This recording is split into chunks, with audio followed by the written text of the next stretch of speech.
What's up, everyone? What's up? We back with another one. If you like that last one, you definitely going to enjoy this one. Let's get into it. I mean, even in the Disney film Pinocchio, it's unbelievable. The pub scene. He talks about bringing the boys to Pleasure Island, and then he starts whispering what happens to the boys, and the fox freaks out. He's like, but, and he goes, no, no, no, no. Remember that Pleasure Island? So they're saying Jeffrey Epstein, wherever his name was, who was in like Pinocchio. They're putting his stuff in Pinocchio too from way back in the day, and it's an island. So if you bring someone there, how are you gonna get off of it? How are you gonna swim back to shore? You're gonna swim back to shore 20 days later? They don't come back as boys. Watch it. Oh, Coachman? What's your proposition? Well, how would you blokes like to make some real money? Well, and who do we have to, No, nothing like that. You see, I'm collecting stupid little boys. Stupid little boys? You know, the disobedient ones what play hooky from school. Oh, and I takes them to Pleasure Island. Pleasure Island. Pleasure Island? But the law, suppose they... No, there's no risk. They never come back as boys.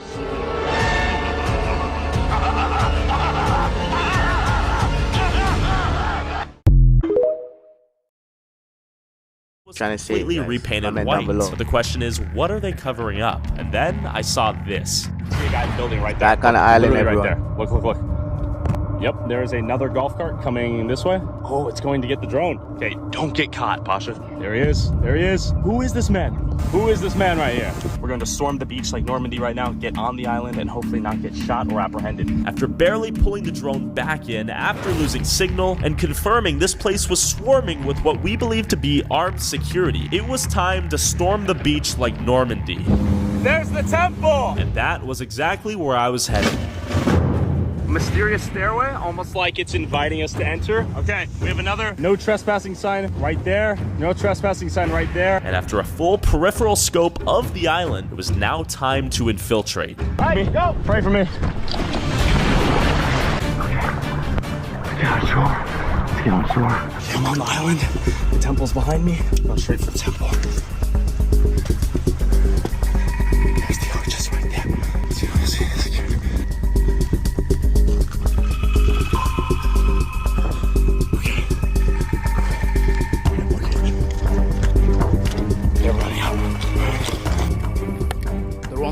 Turn. I had made it to the beach undetected, and I was headed towards the temple. Now, with this temple as the source of the signal interference, it was only logical that there might be something hiding there waiting for me to find. And keep in mind, this is a rough Temple map on of the the island, you guys. Why is there a random in the middle of the ocean? He's gonna put a temple on his island.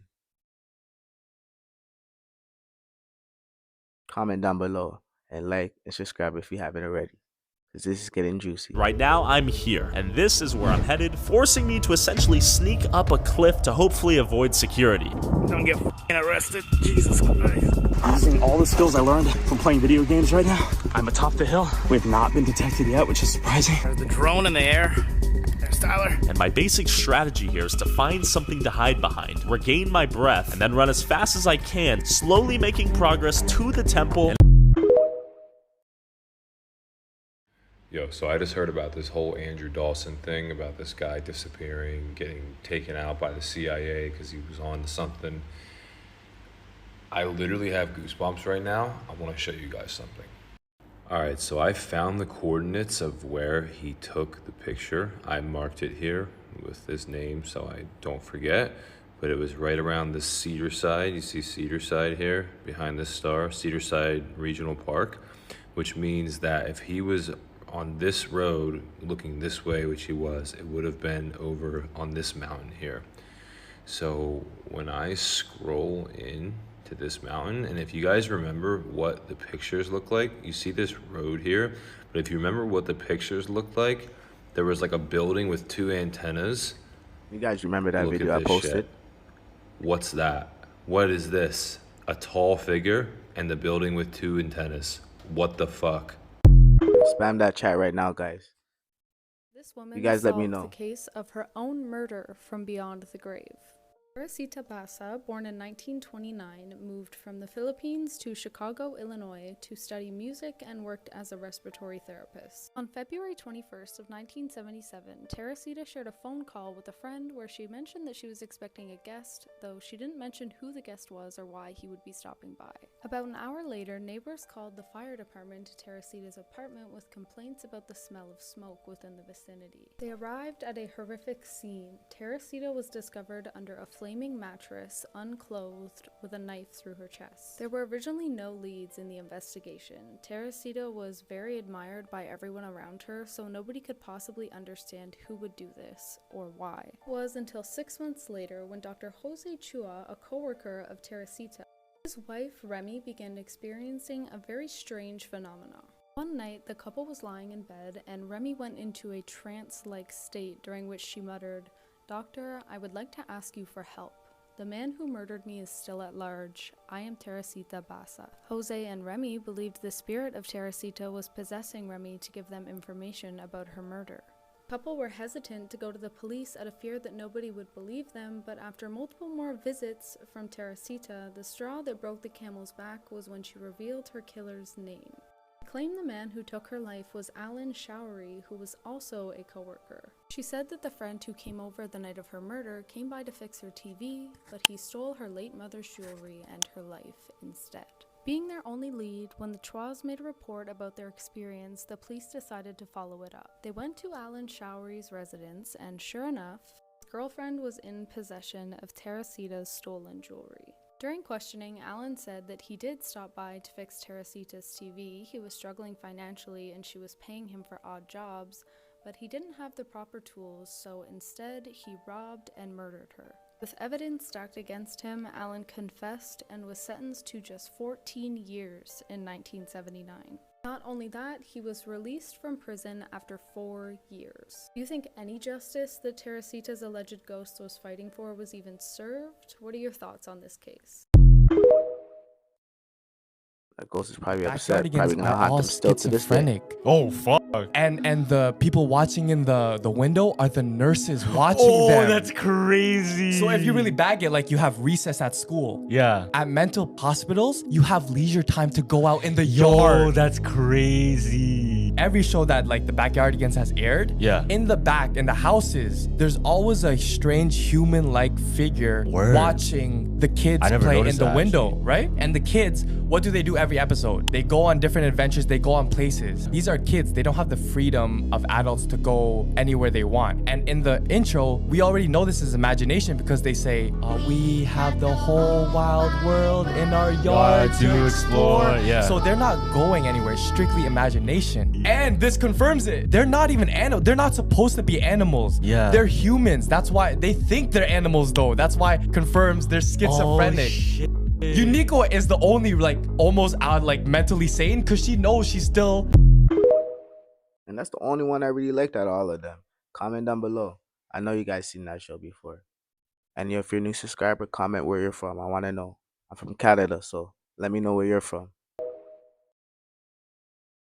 There's a theory that the girls that are on birth control, when they get into a relationship, after they're off the pill, they don't find the guy attractive, or they don't think they're the same person. Don't say that. Don't say that. Don't say that. So check this out. Check this out.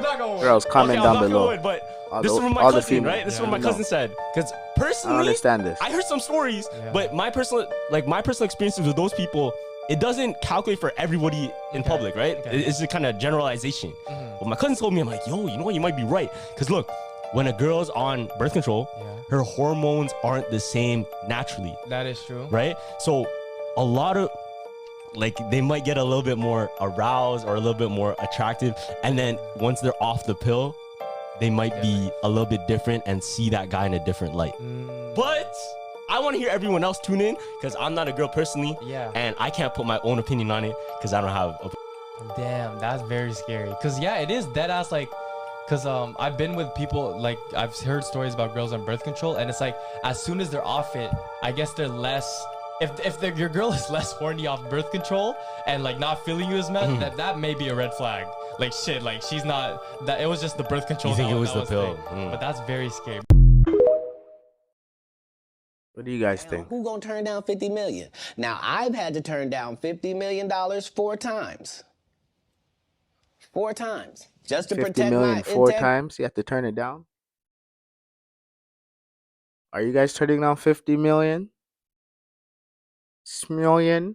Gazillion dollars? And that virgin hole I was telling you about. Right. Because P. Diddy be wanting to party. And you gotta tell him no. You got to tell him no. I did. I did. See, I got the receipts for everything I'm telling you. That's why I can say them so freely. Can I need another one? You here, get your number. Thank you, sir. Thank you. Come on. Because early on you was accusing me of being... Man.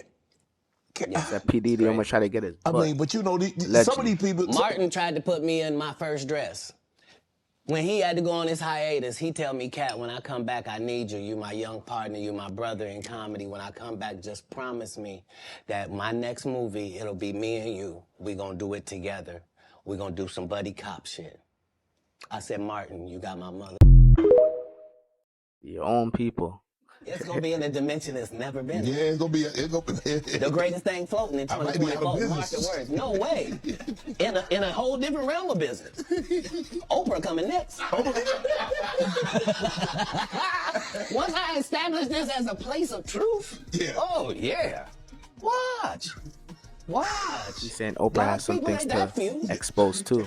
So that'd be there's interesting. Some major drama happening between Oprah and Cat Williams. It all started when Cat accused Oprah of being a handler for the Hollywood elite and embarrassed her. Now Oprah is really mad and she's threatening to ruin Cat's life. But Cat Williams isn't backing down. He's standing up to Oprah and even saying he'll reveal more secrets about her and try to take her down. Oprah has had enough of people saying bad things about her. She's decided to fight back and she's going after Cat Williams. Recently, Oprah was in the news because Taraji talked about how Oprah doesn't really support black women in the entertainment industry like she claims to. People have always seen Oprah as a big supporter of black rights in Hollywood and someone who helps a lot of people. But Cat is saying that Oprah isn't as great as everyone thinks. In fact, he's saying she's way worse. He's not just talking about what Taraji said. He's saying Oprah has been deceiving people for a really long time. Cat accused Oprah of being used by powerful people in Hollywood to control black artists and make them do what they want. He talked about how Oprah has been putting down other black artists for years. He brought up the time Ludacris was on her show to promote his movie, Crash. Back when Oprah's show was really popular, all the black artists would go there to talk about their new movies, music, and other projects. But sometimes Oprah would change her attitude and make some of the guests look bad. That's what happened with Ludacris. He was there to talk about Crash, but Oprah changed the topic and focused on his role in the movie, making him look bad. During the interview, Oprah shifted the focus to Ludacris' music and started questioning him about his use of the N-word in his songs. I was there for Crash, for the movie. Yeah. And basically she said something about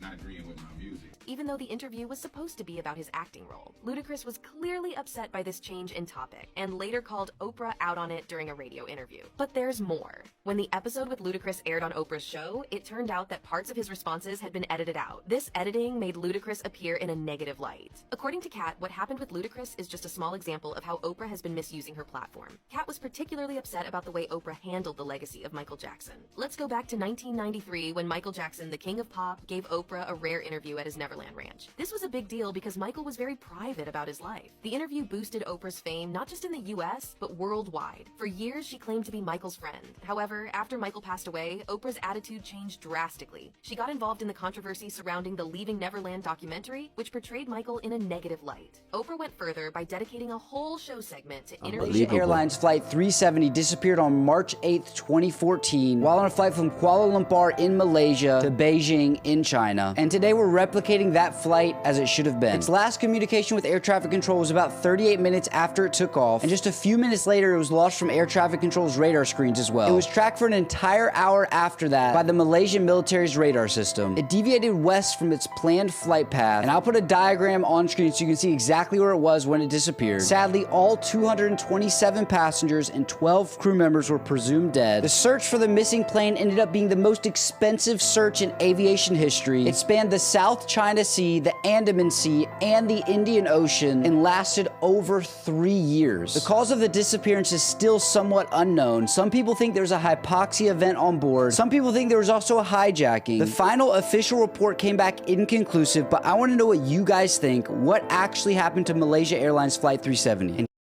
what happened to the black box? I know planes have black boxes and it records everything, all the data, everything on the plane, so they should be able to find the black box and know what's going on.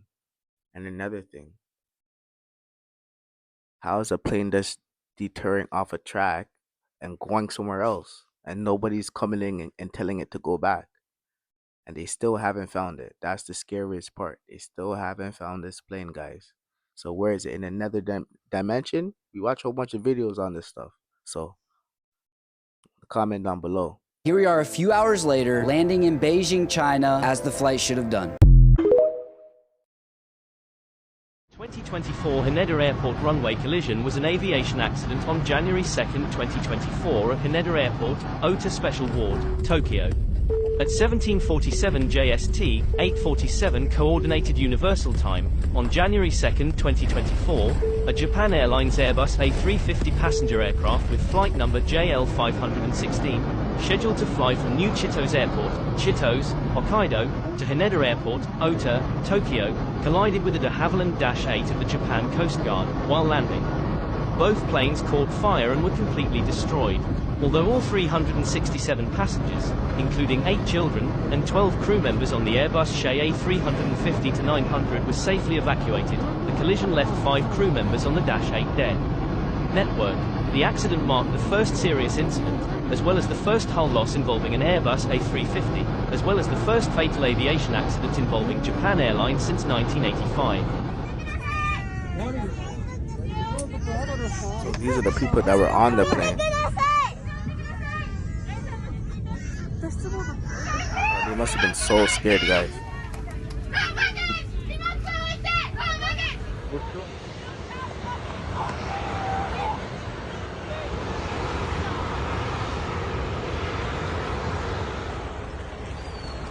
So bizarre. How's a plane hitting another plane and still landing? 2024.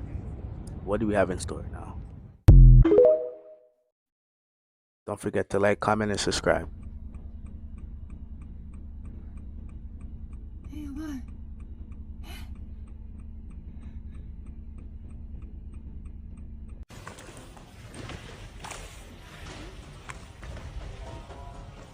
What is that earthquake in Japan?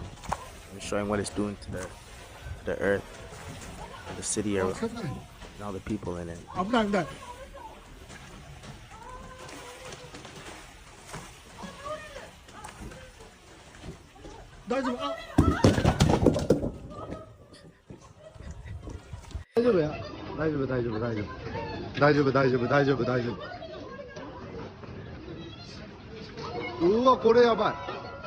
Get out of there, my boy. Don't stay around there. One of those power line snap, you're done.